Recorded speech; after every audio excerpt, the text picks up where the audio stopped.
saksikan channel YouTube kita. Kita dari Bukan Dukun Sastra. Sastra asyik? Apa iya? Iya, nggak percaya? Jangan di skip, tonton terus nih video kita.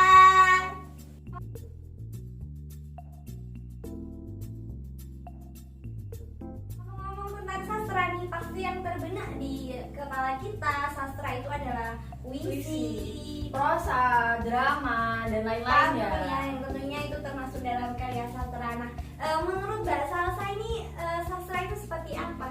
Menurut saya ya, sastra itu adalah suatu seni yang menghasilkan karya, sehingga sastra itu disebut sebagai karya sastra. Nah, saya setuju banget nih, karena menurut saya sastra ini bukan mantra seorang dukun yang abracadabra langsung tercipta seperti itu.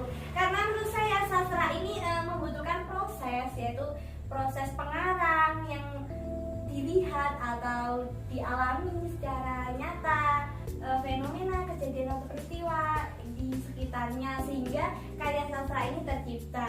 Sastra ini memang tidak bisa lepas dari manusia ya, karena dalam menciptakan suatu tokoh, pengarang itu biasanya terpengaruhi oleh lingkungan di sekitarnya.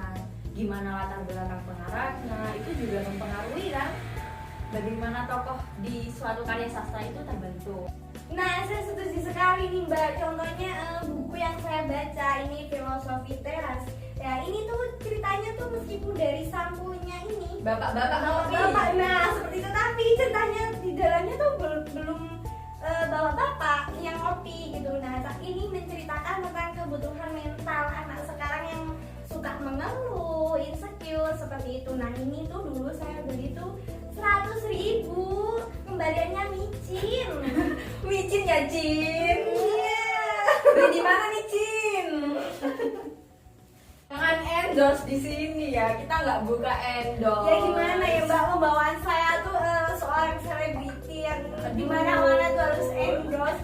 Iya, saya tuh dulu mantan ini loh Mbak, Swallow. Waduh. Dan ambasadornya si Swallow. Ini promosi lagi. Ya ampun, ya lanjut kita ke topik. Karena prinsip-prinsip ideologi ini memiliki pengaruh yang besar terhadap suatu karya sastra. Kenapa? Karena misalnya saja kebiasaan tokoh yang ada di dalam suatu karya sastra itu bisa dipengaruhi dengan ideologi tersebut. Nah, saya setuju banget nih Mbak, karena ideologi ini sangat penting dalam suatu negara aja. Dalam situasi bernegara, ini ideologi sangat diperlukan sebagai pondasi. Nah, tentunya ini juga berlaku juga di sastra gitu. Jadi di dalam sastra ideologi itu dijadikan patokan. Di dunia ini ada banyak macam-macam ideologi. Misalnya aja nih, ideologi liberalisme, Kapitalisme, humanisme, nasionalisme, dan lain-lain.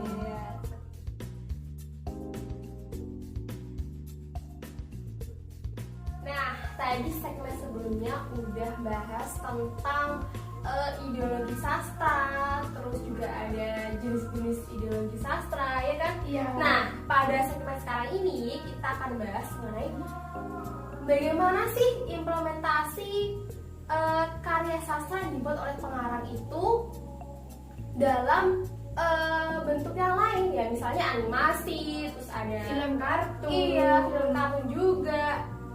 Contohnya kayak film kartun tuh apa sih? Misalnya pada film Upin Ipin, film SpongeBob, dan lain-lain. Iya. Ngomong-ngomong tentang kartun atau animasi tadi kan ada kartun Upin Ipin ya. Iya.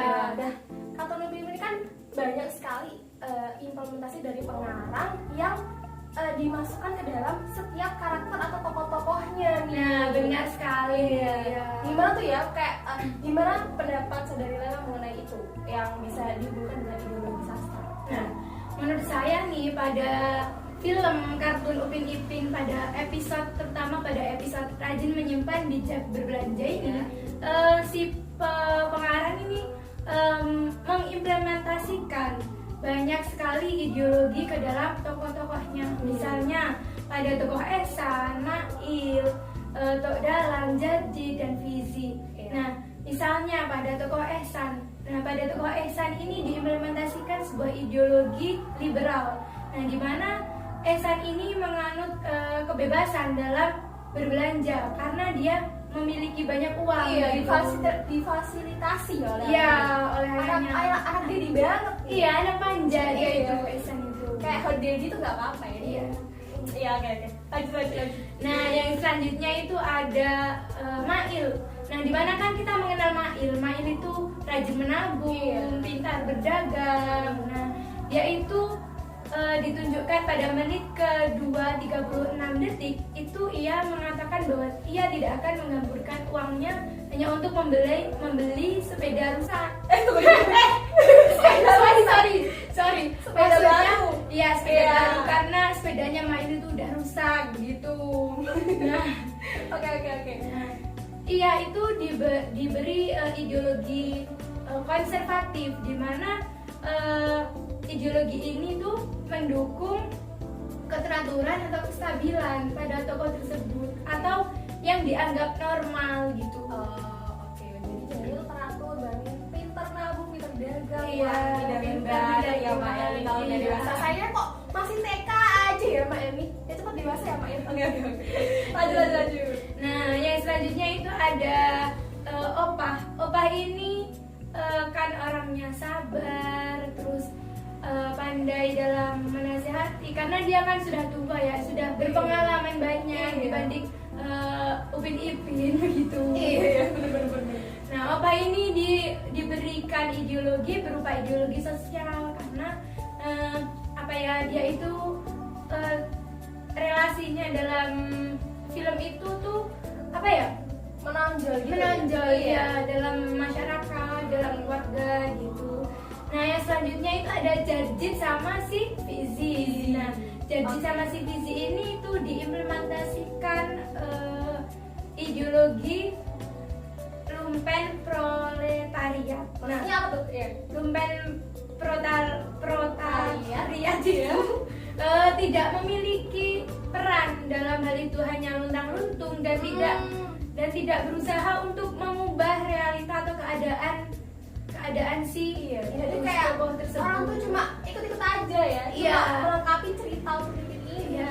Oh. Nah, misalnya nih pada menit ke-8 15 detik itu ia berkata bahwa dia itu hanya berjualan pantun dan tidak ada yang membeli. Nah, benar sekali. Nah, tetapi dia itu tidak berusaha seperti teman-temannya, seperti Upin Ipin, Oh, iya. seperti Mail yang berjualan ayam goreng begitu.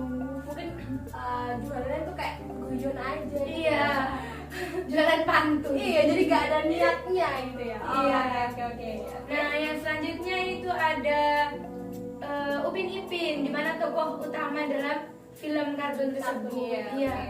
Nah, Upin Ipin itu memiliki sifat kapitalisme klasik, di mana ia berusaha mengumpulkan modal, mengumpulkan keuntungan semaksimal mungkin dengan menjual sayur-sayuran yang dipanen di belakang rumah. Nah, kemudian yang selanjutnya ia setelah panen itu dijual, Iya. kemudian banyak yang beli.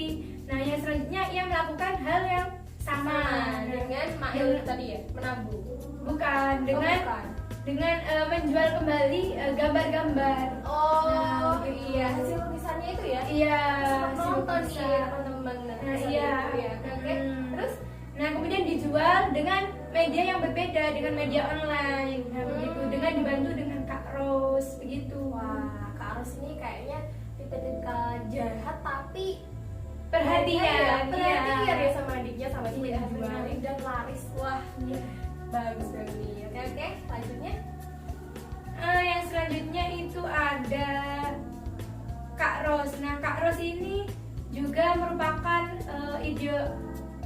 memiliki ideologi konservatif juga karena setelah Upin Ipin mendapatkan uang tersebut, ia Berinisiatif ya? berinisiatif untuk menyimpan uang tersebut agar tidak dihambur-hamburkan. Iya, biasa kan anak kecil kalau punya uang banyak tuh Iya. beli apa aja yang Iya. dilihat gitu ya. Benar Oke. sekali. Nah, itu tadi penjelasan singkat ya mengenai kartun Upin Ipin yang di dalamnya juga banyak banget karakter atau mungkin ideologi yang dimasukkan oleh pengarang Iya, ya benar sekali. dalam kartun Upin Ipin. Nah, jadi kayak contohnya tadi kartun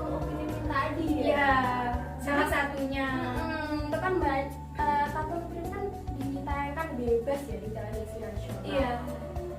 Kalau penontonnya tuh kayak anak-anak tuh kan bisa meniru ya. Iya, bisa meniru. Iya, kayak contohnya episode pada menabung ini kan, kalau saya kan punya adik ya. Iya, Biasanya tuh saya lihat lihatnya biasanya Upin Ipin terus Jasi Kembar itu.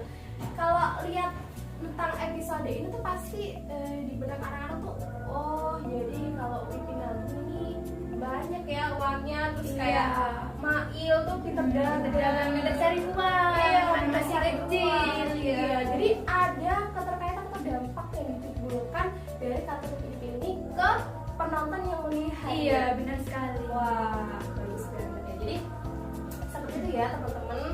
Kalau mungkin semuanya sih pasti ada ya ideologi yang diintegrasikan oleh pengarang pada setiap karya sastranya ya. Iya, benar. Iya, bisa dari cerpen atau mungkin Novel. Iya, kan kita sering membaca novel-novel tuh yang romantis tuh kayak Iya. wah, kalau baca tuh deg-degan, ya ampun, jatuh-jatuh di bawah ya Allah, kayak orang tuh Sudah kembali. oh ya, oke. Maaf ya. Jadi itu ada dampak ya yang ditimbulkan dari karya sastra yang dibaca ataupun dilihat tadi. Iya. Ya, oke, sekian itu teman-teman. Salah satu contoh ya karya sastra kartun Upin Ipin ini Yang memiliki Iya. Ideologi. iya dari si Nah, jadi gitu teman-teman. Ada tadi bahas tentang segmen 1 tadi bahas tentang apa? Sastra Tentang dan sastra dan ideologi.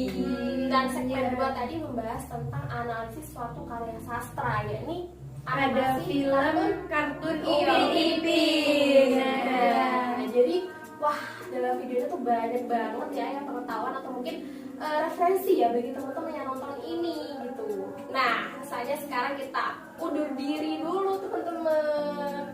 Ya Allah, Sedih banget. Nah, semoga kita dapat bertemu di lain kesempatan yang pastinya yang pastinya lebih seru, lebih gokil bersama Iya. kami